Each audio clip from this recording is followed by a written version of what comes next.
Ära puuduta lindu. Ära puuduta lindu. Ära puuduta lindu. Ära puuduta lindu. Ära puuduta lindu. Ära puuduta lindu. Ära puuduta lindu. Linnul on surm küljes. Ära puuduta lindu. Ära silita tema pehmeid kõhusulgi.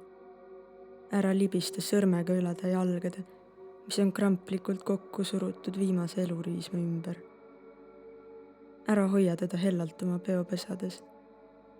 Ära ehi teda lilledega, ära vii teda endaga kaasa. Ära puuduta lindu. Linnul on surm küljes. See rõhub ta seljale, see voolab ta soontes, see ripub ta hoosulgedes. Surm on õhus, mida ta hingab. See on marjades ja põrnikates, mida ta sööb. See on lauludes, mida ta laulab. Ära puuduta lindu. Ja mida sa ka ei teeks, ära vajuta õrna suudlust tema tiivanukkide vahele. Ära puuduta mind, mul on surm küljes.